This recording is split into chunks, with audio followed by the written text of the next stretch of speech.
کہ اللہ تعالیٰ کی جو قرآن مجید اور فرقان حمید اور اس کا واضح پیغام ہے، کوئی بھی شخص اس کو کبھی جھٹلا نہیں سکتا۔ اور قرآن مجید بار بار تنبیہ فرما رہا ہے،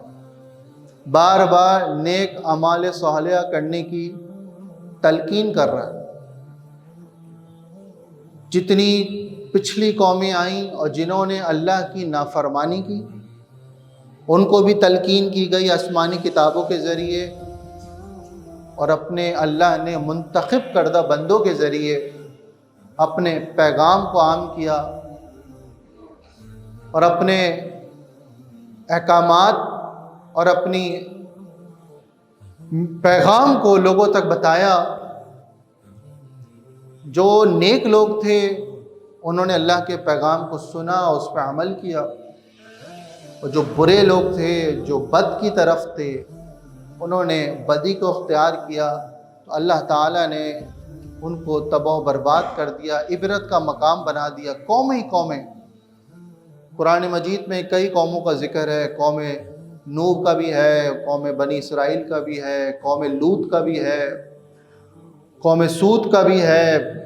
بڑی بے شمار قوموں کا ذکر آیا ہے کہ کس طرح ترقی اللہ تعالیٰ فرماتا ہے، پھر پستی کا کس طرح شکار ہوتے ہیں، کس طریقے سے اللہ کی پکڑ ہوتی ہے۔ تو سورۃ زلزال میں بھی اللہ تعالیٰ نے واضح اعلان فرمایا ہے کہ یہ جو زمین ہے نا، یہ جس پہ تم اچھے کام بھی کرتے ہو، برے کام بھی کرتے ہو، جب یہ ہلا دی جائے گی زمین، اس کا سخت ہلایا جانا، اور باہر نکال دے گی زمین اپنے بوجھ کو۔ یہ جو گناہ کا بوجھ ہے، شراب پیا لوگوں نے، زنا کیا، امانتیں کھائیں، انصاف نہیں ملا، گناہوں کی طرف رغبت حاصل کری، گناہ کرتے گئے، یہ بوجھ ہے۔ زمین باہر نکال دے گی اپنے بوجھ کو، اور کہے گا انسان کہ کیا ہوا اس کو۔ جب بوجھ باہر نکل جائے گا تو زمین ہلے گی، اور جب زمین ہلے گی تو پھر بلڈنگیں گریں گی۔ پھر جو انسان جس پہ بڑی عیش و عشرت سمجھتا تھا، کروڑوں کے بنگلے بنائے تھے، بڑی بڑی بلڈنگیں بنائی تھیں، بڑی انویسٹمنٹ کری تھی، کروڑوں کے محلات کھڑے کر دیے تھے، صاحب یہ جگہ تھی ہماری، اور ہم نے ارتھ کوئک پروف بنایا تھا، ہم نے اتنا مضبوط بنایا تھا کہ کوئی اس کو گرا نہیں سکتا، ہم نے اس میں یہ خرچہ کیا تھا، ہم نے یہ کیا تھا۔ لیکن نہیں صاحب، جب زمین ہلے گی اور اللہ کی طرف سے عذاب آئے گا تو وہ سب گر جائے گا، یعنی کہ سب بوجھ ہلکا ہو جائے گا۔ اس دن وہ بیان کرے گی اپنی خبریں، اس وجہ سے کہ بے شک تیرے رب نے وحی کی ہوگی اس کو۔ پھر انسان اللہ کو یاد کرے گا، جب برا وقت آتا ہے انسان اللہ کو یاد کرتا ہے، خوب اللہ کی حمد و ثنا ہوگی، یا اللہ بچا لے ہمیں، توبہ کرتے ہیں ہم گناہوں سے، اب توبہ مانگے گا، جب عذاب آئے گا توبہ مانگے گا، اللہ معاف کر دے ہمیں، غلطی ہو گئی، کوتاہی ہو گئی ہم سے، ہمیں پتہ ہی نہیں تھا، ہم گناہوں کی طرف چلے گئے تھے، ہم پیسوں کی محبت میں صبح رات کر رہے تھے، ہمارے پاس وقت نہیں تھا کہ ہم نماز پڑھیں، اچھے کام کریں۔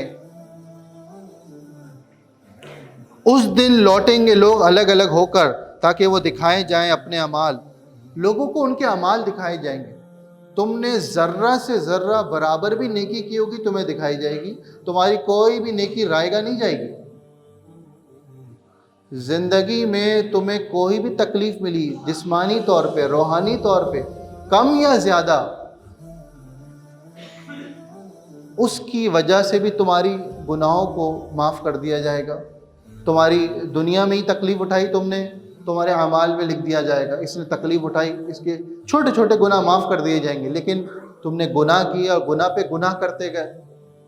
تو وہ بھی دکھایا جائے گا۔ تم نے ذرہ برابر بھی کسی کا پیسہ کھایا، ذرہ برابر بھی کسی کی تلفی کری،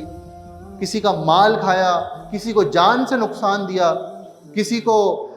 زبان سے نقصان دیا، جس جس طریقے سے، وہ سارے اعمال تمہارے سامنے آ جائیں گے۔ پس جو عمل کرے گا ذرہ برابر اچھا وہ دیکھ لے گا اسے، اور جو عمل کرے گا ذرہ برابر برا تو وہ بھی دیکھ لے گا۔ جس نے نیک اعمال کیے، اچھے کام کیے، وہ دیکھ لے گا اپنے اعمال کہ وہ اچھے ہیں، اور اللہ تعالیٰ سیدھے ہاتھ میں اعمال نامہ دے دے گا ان کو۔ اور جس نے برے عمل کیے ہوں گے، اپنی زبان سے تہمت کی لگائی، کسی کو برے الفاظ کہے، نگاہ کا غلط استعمال کیا، توبہ بھی نہیں کری، غلط کاموں میں پیسہ لگایا، غلط طریقوں سے پیسہ کمایا، پورا غلط طریقے سے حج بھی کیا، غلط طریقے سے سارے زکوٰۃ بھی دی، وہ سب اس کو دکھا دیا جائے گا۔ وہ اعمال